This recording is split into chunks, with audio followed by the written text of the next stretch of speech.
"If you fix this engine, I'll marry you," laughed the CEO, and the modest mechanic actually did it. She had everything: a penthouse office, a personal driver, and the kind of title that made people stand when she entered the room. But for all her power, Morgan Blake had never felt more alone than she did that night, standing by the side of a rural highway with a dead phone, a stalled car, and nobody coming. That breakdown wasn't just mechanical, it was the unraveling of a life built too fast, too high, and too far from what mattered.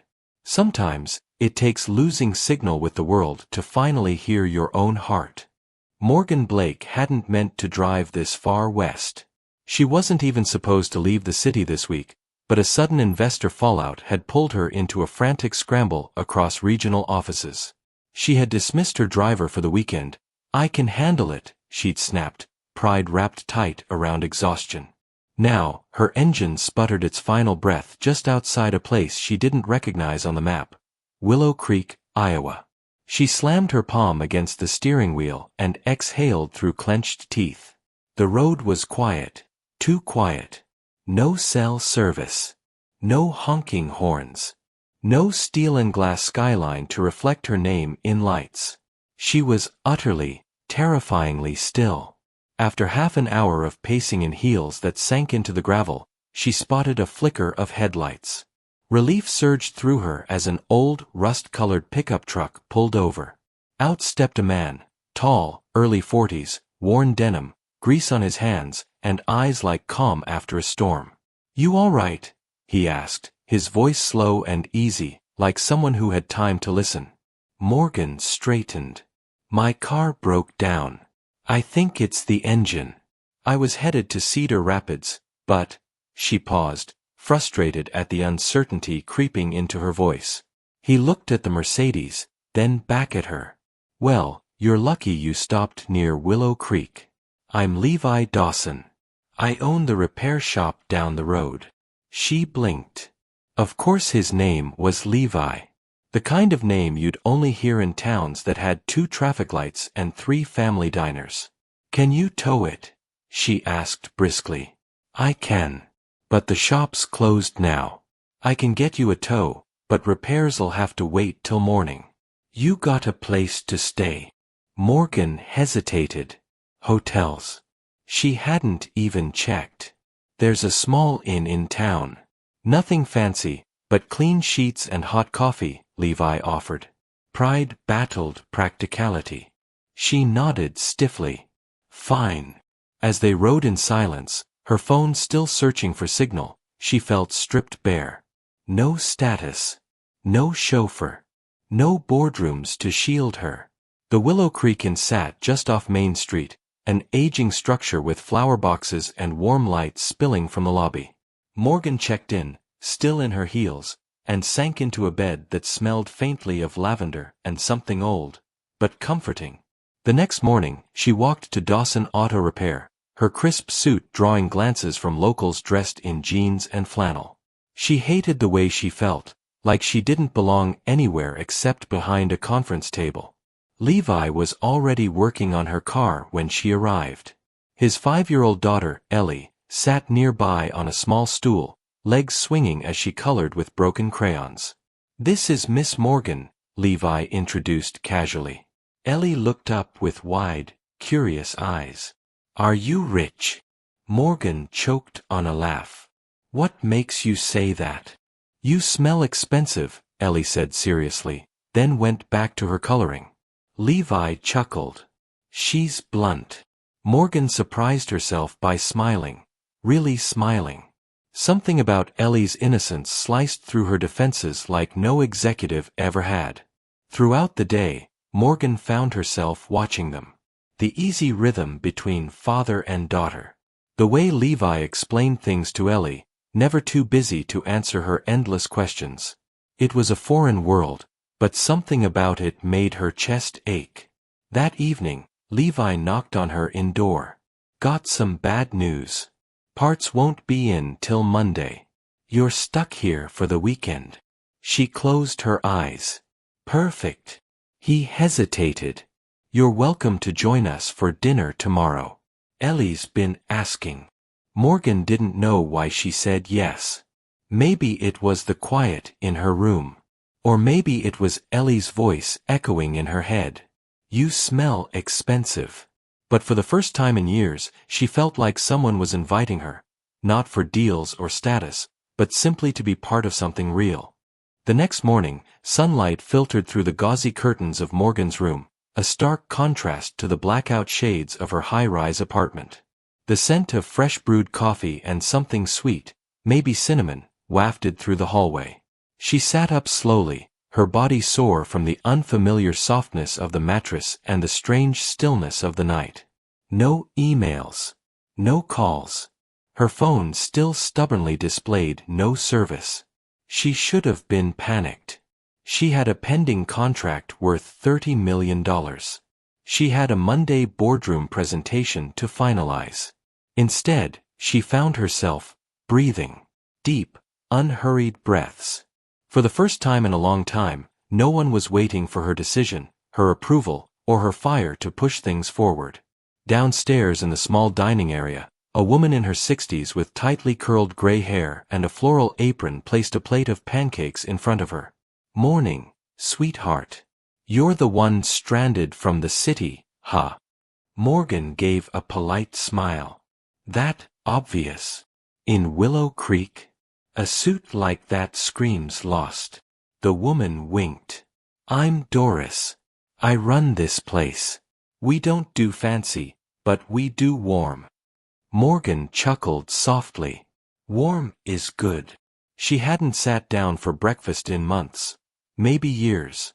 Not without a meeting or screen in front of her. She let the syrup melt slowly across her pancakes and sipped the strongest black coffee she'd ever tasted. Doris kept coming back to check on her like she was family.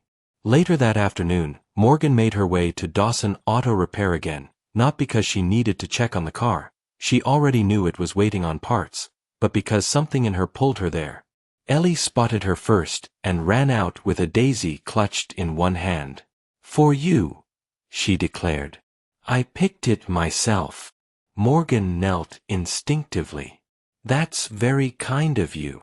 It's 'cause you looked kinda sad yesterday, Ellie said honestly. Morgan blinked, caught off guard. You think I looked sad? Ellie nodded. Daddy says people wear busy faces when they don't want to feel lonely. But I can tell. Levi emerged from the shop just in time to see Morgan silently hugging Ellie. I didn't expect to see you back so soon, he said with a soft smile.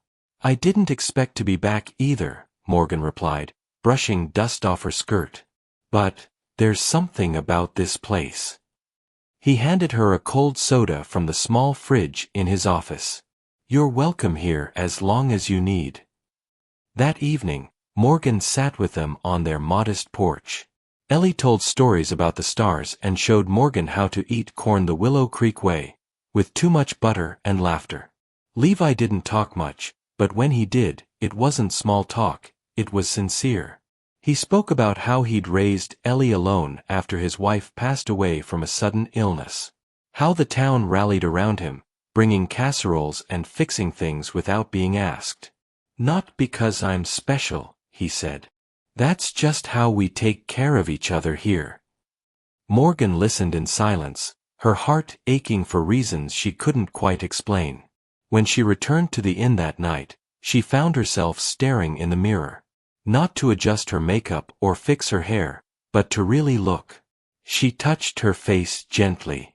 The sharp lines of stress, the exhaustion she'd learned to hide so well in the boardroom, they were still there. But something else was creeping in. Something softer. Something like hope. Sunday in Willow Creek had a rhythm of its own. The streets were quiet, the church bells rang gently through town, and even the air seemed slower, softer. Morgan stood on the porch of the inn in borrowed jeans and a plain sweater Doris had loaned her, staring down the narrow street lined with picket fences and flower beds. She had accepted Levi's dinner invitation. She didn't know why it made her nervous. She had hosted galas for hundreds, negotiated with billionaires. But this, a simple dinner with a mechanic and his daughter, felt heavier, like it mattered more. When Levi pulled up in his pickup truck, Ellie leaned out the window, waving both hands like she was greeting a long-lost friend. Morgan laughed. Is she always this excited? Only when she likes someone, Levi replied with a sideways smile. His house sat at the edge of town, a modest, two-bedroom place with chipped paint and a vegetable garden out front. But it felt alive. There were crayon drawings taped to the fridge, mismatched chairs at the table, and the smell of something warm baking in the oven. Ellie pulled her hand proudly toward the stove. We made chicken pot pie. Daddy let me do the crust. Morgan bent down to her level. That's a big job. Are you sure you didn't hire a chef? Ellie giggled and ran off to set the table with all the precision of a 5-year-old on a mission. Levi poured 2 glasses of iced tea. She's been talking about this all day. Keeps asking if you're coming back after your car's fixed. Morgan took the glass but didn't drink. What did you tell her? I told her that some people pass through and some people surprise you. Morgan looked up. Which one do you think I am? Levi studied her face, not with judgment, but with a quiet honesty she wasn't used to. I think you're still figuring that out. Dinner was chaotic, filled with Ellie's non-stop stories, about a stray kitten at the gas station, a dream she had about flying, and her plans to build a spaceship out of cereal boxes. Morgan listened, laughed, and caught herself staring at Levi across the table. He looked at her the way no one had in years, not as a title or a threat or a stepping stone. Just her. After dessert, store-bought cookies and milk, Morgan helped clear the table. Levi washed, she dried. Your life back in the city, he said suddenly. Does it make you happy? She froze, plate in hand. No one ever asked her that. They asked for deliverables, decisions, deadlines. Never happiness. I don't know, she said quietly. I think it used to. Maybe it still does. But sometimes it feels like I'm just performing. He handed her another plate. You don't have to perform here. Something in her chest shifted at those words. As she stepped outside to leave, Ellie ran out barefoot, holding a wrinkled piece of paper. I made this for you. It was a drawing, stick figures under a big yellow sun. One tall figure with dark hair, one with scruffy stubble, and one very small with pigtails. Above them, in purple crayon, it read, My family. Morgan felt tears sting her eyes. I think you meant your family, she corrected gently. Ellie shook her head. I know what I meant. Levi stepped forward, sensing the moment was heavier than it looked. She gets attached fast. Morgan knelt, hugging Ellie tightly. That's okay. So do I. She climbed into the truck, and they drove back to town in silence. But the silence wasn't awkward, it was safe. At the inn, as Levi pulled away, Morgan stood for a long time on the porch, the drawing still clutched in her hand. For the first time in years, she didn't feel like someone's boss or someone's competitor. She felt wanted. Monday arrived with an unexpected twist. The parts for Morgan's car still hadn't been delivered. Levi had apologized, but Morgan wasn't upset. Not really. Deep down, part of her was relieved. She was supposed to be back in the city by now, squaring off with board members and smoothing over investor egos. Instead, she sat on a bench outside Willow Creek's only cafe, sipping lukewarm coffee and watching an old man feed birds like it was the most important task in the world. Her phone vibrated. 2 bars. For the first time in 3 days. The screen lit up with dozens of missed calls, text messages, calendar notifications. But she didn't open them. Not yet. It was as if her soul knew what her mind was avoiding. Once she returned those calls, she'd be pulled right back into the machine. Trouble in paradise. Levi's voice pulled her out of her thoughts. She looked up. More like paradise in my trouble. He chuckled, sitting beside her. That's poetic. I didn't mean for it to be, she said honestly. They sat in silence for a while. The kind of silence that didn't beg to be filled. Morgan found herself watching the way Levi's eyes followed the people passing by. He knew everyone. He waved, nodded, asked about a neighbor's back surgery. It was a small life, but somehow it felt bigger than hers. "Do you ever wonder if you picked the wrong life?" she asked, surprising herself. Levi thought about it. "Sometimes. I used to think I'd move to Chicago, open a bigger garage, maybe hire a crew. But then Ellie came along, and everything changed." "Because of her?" He nodded. "I realized I didn't want more. I just wanted better. For her. For me. I stopped chasing things and started building roots." Morgan looked away, eyes clouding. "I don't think I even know what roots are."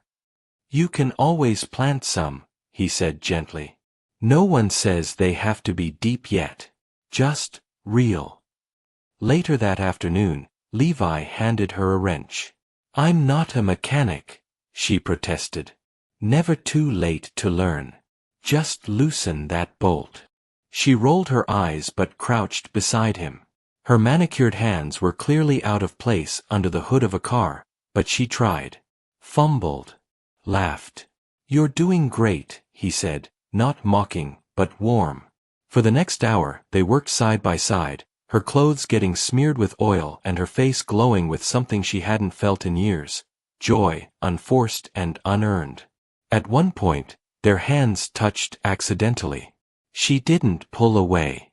That evening, as they sat on the shop's back steps, watching Ellie chase fireflies, Morgan spoke softly. "I don't want to go back," she admitted. Levi didn't respond right away. "Then don't. I can't just disappear." "Who said anything about disappearing?" he asked. "You're allowed to pause. Allowed to ask what you really want." "I don't even know what that is anymore." He looked at her then, not with pity, but understanding. "Maybe that's what this place is for. To remember." And for once, Morgan didn't argue. By Tuesday morning, the parts finally arrived. Levi got to work early, tools clanking as Morgan stood nearby watching him with a strange tightness in her chest. The moment was inevitable, but that didn't make it easier. Her car would be fixed today. Which meant, so would her life. The city. The job. The boardroom. The noise. Ellie wandered in wearing butterfly pajamas and holding a stuffed bunny. "Are you still leaving today?" she asked. Morgan crouched. "I think so, sweetheart." The child frowned. "I don't want you to." Morgan hugged her tightly. "I didn't think I'd want to stay either. But now, I don't really know." She stepped outside to clear her head and caught her phone finally buzzing with full reception. Within seconds, the flood began. Texts, emails, voicemails, meeting invites. Then came the name that stopped her heart. Grant Bishop, her company's COO. She hesitated, then answered. "Morgan, thank God. Where have you been?" "I've been figuring things out." "You missed the vote. Richard's trying to push through the acquisition. The board's rattled. If you don't get back immediately, we're going to lose everything." She closed her eyes. The very idea of that world, its power plays and profit margins, felt cold now. But it was still hers. Or it had been. "I'll be there," she said quietly. After the call, she sat alone on the curb, the weight of two lives pulling in opposite directions. Later that afternoon, Levi handed her the keys. "She's ready to go." Morgan nodded, fingers closing around the familiar leather fob. "Thank you. For everything." Levi gave a half smile. "You found something here, didn't you?" She nodded. "I don't even know what to call it. But I felt real." "Then don't forget it. Wherever you go." She looked at him for a long moment, as if memorizing the quiet strength in his eyes. "I won't." She turned to Ellie and knelt down. "I have to go fix something. But I promise I'll come back. That is, if you'll still have me." Ellie beamed. "Only if you help me finish my spaceship." Morgan laughed through a sudden well of tears. "It's a deal." She got in the car and started the engine. For a moment, she just sat there, the air conditioning humming around her, the city already calling her back. She looked once more at Levi, standing with Ellie's hand in his, and then she pulled away, slowly. But the town stayed with her, each mile forward carrying a piece of something she hadn't realized she'd lost, and maybe just found again. 2 days later, Morgan stood inside the glass fortress of Wexford Tower, 35 floors above the city she used to rule. The lights were harsh. The air cold. The walls silent, like they were waiting for her to fold. The boardroom buzzed with tension. Men and women in tailored suits glanced at her like she was both savior and traitor. At the head of the table sat Richard Carr, smug and polished, tapping his pen like he already owned the company. "Morgan," he said, forcing a smile. "Glad you finally decided to show." She ignored the jab. "Let's get started." The vote was brutal. Richard presented his case to sell a large portion of Wellington and Company to an outside conglomerate. Fast profit, market growth, streamlined logistics. The usual bait. The board members leaned in, tempted. When it was her turn to speak, Morgan rose slowly. The weight of everything she had built pressed down on her, but so did Willow Creek. "Before I left," she began, "I thought I knew what mattered. I believed success was about speed, volume, and staying ahead, no matter what we had to lose along the way." She paused. No charts. No slides. Just her. "But then my car broke down. In the middle of nowhere. And for the first time in years, I had to stop. I spent 4 days in a town that doesn't move fast. A place that doesn't measure value by titles or numbers.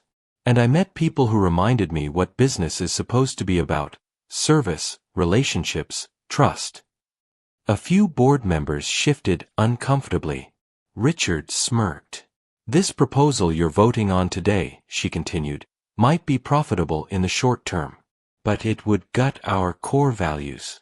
The soul of this company wasn't built on efficiency. It was built on feeding people. On care. On communities.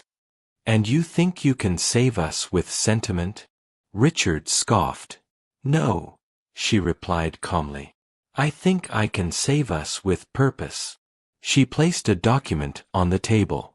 "This is a proposal to buy out the Midwest division myself. I'm resigning as CEO. But I'm not walking away. I'm starting over, with a new vision. Local partnerships, community-grown produce, fair wages, and slower, sustainable growth. It won't look impressive on Wall Street. But it will matter. And that's the kind of legacy I want." The room was stunned. One by one, members of the board began murmuring. Richard's plan passed. But barely. Morgan had lost the vote, but not her voice. She walked out of that room with no title, no corner office, and no regrets. That evening, as she stepped into her now empty apartment, it echoed with absence. The walls were bare, the air unfamiliar. She packed slowly. A few clothes. A photo of her late mother. Her grandmother's recipe book. The rest she left behind. At sunrise the next morning, she pulled onto the highway heading west, not to run, but to return. The sun was barely up when Morgan's old SUV pulled back into Willow Creek. The town looked the same, but she didn't. Gone were the heels, the polished armor. She wore jeans, boots, and a heart stripped bare. No company car. No assistant. Just her, the open road, and what she'd come back for. She drove past the bakery, the hardware store, the diner with the crooked sign. People on porches waved, some cautiously, some curiously. And then, as she turned onto Main Street, she saw him. Jake stood outside the garage, wiping his hands on a rag, just as she remembered. Grease on his arms, hair messier than usual, eyes fixed on the engine of an old pickup. Emma sat cross-legged nearby with a book in her lap, humming quietly to herself. Morgan parked across the street, suddenly nervous. Her hand trembled slightly as she opened the door. He looked up and froze. "Morgan," he said, as if her name tasted different now. "Hey," she said softly. "I'm back." Emma sprang up first. "Did you bring coffee? You promised if you ever came back, you'd bring me something better than Jake's tea." Morgan laughed, the sound catching in her throat. "How about hot cocoa and a business plan?" Jake walked toward her, rag still in hand. "You really came back." "I left a life behind," she said. "But I didn't lose anything that mattered. I realized, the best part of that breakdown wasn't getting my car fixed, it was everything else that got rebuilt." He nodded, not saying anything. But his eyes said enough. He looked like someone who'd hoped, but never expected. "I bought the Midwest division," she said. "I want to launch something new. A farm-to-table grocery chain with roots in towns like this one. I need help. From someone who understands people. Community. Trust." He looked at her carefully. "You're asking me to run a business?" "I'm asking you to build it with me." A long pause passed between them. The morning wind picked up leaves around their feet. Emma grinned like she knew what was coming next. Jake finally smiled. "You still talk too much. And you still don't say enough." They both laughed. Morgan's heart softened in her chest, something unspoken shifting into place. "I was thinking we could start by reopening that old barn on the edge of town," she said. "Turn it into a hub for local farmers, small vendors. I've got the capital, but not the hands. I need people who believe in something bigger than just profits." He glanced at the garage behind him. "I could call in some favors. And I know a few folks who'd love to sell their honey and jam somewhere close to home." She reached into the back seat and pulled out a rolled-up paper. "Here's a rough layout. Want to see?" Jake unfolded the sketch on the hood of his truck. The lines were messy, some smudged, but the dream was clear. "This," he said, "could work." Their hands touched briefly as they smoothed the paper down. Neither of them pulled away. For the first time in a long time, Morgan felt not just like she belonged somewhere, but like she was becoming someone she liked again. 6 months later, Willow Creek didn't look like the sleepy town Morgan had first stumbled into. The old barn outside town had been transformed. Fresh red paint, a wide wooden sign that read the gathering place, and long tables stacked with handmade goods, honey jars, braided breads, homegrown vegetables, and soaps wrapped in brown paper. Morgan stood at the entrance, clipboard in hand, hair pulled back, sleeves rolled. She wasn't here as an outsider anymore. She was a neighbor, a partner, a friend. Jake arrived beside her, brushing flour off his flannel shirt. Emma convinced Mrs. Carter to sell her cinnamon rolls here instead of hoarding them at the bakery. Morgan laughed. "Good. We're running out before noon." "That's a good problem." The place buzzed with life, kids chasing each other around crates, older folks trading recipes, vendors sharing stories with pride. The energy was warm, real, grounded in something no corporation could ever fake. Jake watched her for a moment. "You know," he said, "this never would have happened if your car hadn't broken down." She turned to him with a knowing smile. "You think fate has a sense of humor?" "I think fate has a tool set," he said, nudging her shoulder. Emma came running up, her cheeks pink from excitement. "Ms. Morgan, Mr. Jake said we could build a reading corner next to the jam table. With cushions and books and everything." Morgan knelt to Emma's level. "That sounds like the best idea I've heard all day." "And maybe a lemonade stand in the summer," Emma added. "Jake said you're the boss, so I had to ask you." Morgan stood again, looking around. I'm not the boss, she said gently. We all are. This belongs to everyone. Jake watched her with quiet pride. Later that evening, as the last vendor packed up and the sun began to sink behind the hills, Morgan and Jake sat on the back steps of the barn, sharing coffee from mismatched mugs. The air was filled with crickets and distant laughter. The kind of peace money could never buy. Do you miss it? Jake asked. The city. The chaos. The title. She took a slow sip, considering her answer. I used to think ambition meant climbing as high as you could. Now I think it's more about digging deep. Planting something. Watching it grow. He nodded. You dug in pretty deep here. I didn't just break down, Jake, she said. I unraveled. And somehow, this place stitched me back together. Jake didn't speak. He just reached for her hand. She let him. In the silence, there were no boardrooms, no deadlines. Just the soft hum of something real blooming between them. Morgan leaned her head on his shoulder. Funny how I thought I was just passing through. Jake smiled. Some people don't find home until they stop looking. And there, under the open sky, with soil under their feet and stories between them, Morgan knew. She hadn't just fixed what was broken. She'd found what was missing.